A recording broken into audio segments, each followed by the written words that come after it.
Rahimullah Yusufzai, who's a security analyst and editor of the News International, which is an English-language newspaper in Pakistan. He joins us now from Peshawar. Thanks so much for speaking to us. When Prime Minister Imran Khan makes those kinds of comparisons to Hitler's Nazi party or the Srebrenica massacre, do you think Prime Minister Imran Khan is striking the right tone here? I think he is using very tough language. He seems to believe that now it's not possible to have normal relations with India, especially with the BJP government. I think that, no Pakistani politician or any leader can take a weak stand on Kashmir and on India. So he's following the script. This has been the case even with the previous Pakistani rulers. Kashmir is very important for Pakistan. They always say it's the core issue. Only when Kashmir issue is resolved, Pakistan can have friendly or normal relations with India. So I think it's not surprising that the Prime Minister is using such tough language, although there's a feeling that maybe he is very, very tough, and because he seems to be hurt because he was offering talks to India.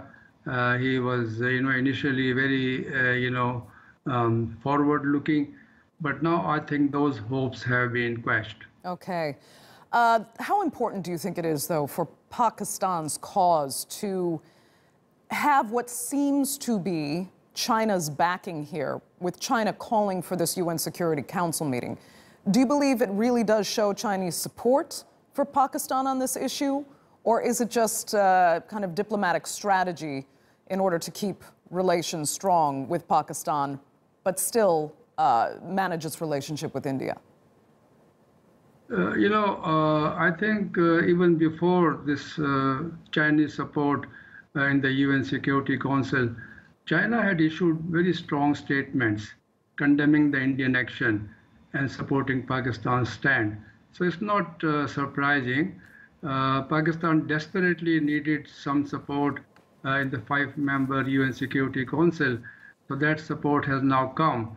This issue can be taken to the UN Security Council formally or informally. It can be discussed. But, Pakistan is still looking for more support, and that is not forthcoming.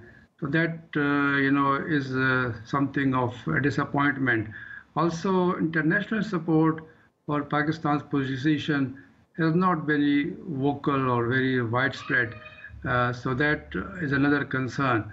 But Pakistan has used diplomacy to explain its position and to highlight the human rights abuses in Indian Kashmir. That will be the policy. I think there will be no provocation from Pakistan's side. I think they want to take the diplomatic course.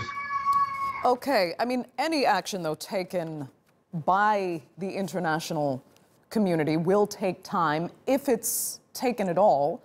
In the meantime, though, Kashmir remains under the security lockdown you heard us speaking about. Will Pakistan be willing to wait for the international community to move first? I think Pakistan will wait for two things. One is the response of the international community, how the UN Security Council, responds. Secondly, the reaction of the people in the Kashmir Valley, because, now there's a lockdown. Even then there have been protests. There is a feeling in Pakistan that the Kashmiris will never accept this Indian decision. So I think if the response is strong, if it is sustained, that Pakistan will have a cause to keep highlighting this issue at every forum. Pakistan has decided that this issue will be taken at every forum. And I think this policy will continue. Okay, Rahimullah Yusufzai, thank you so much for joining us there from Peshawar.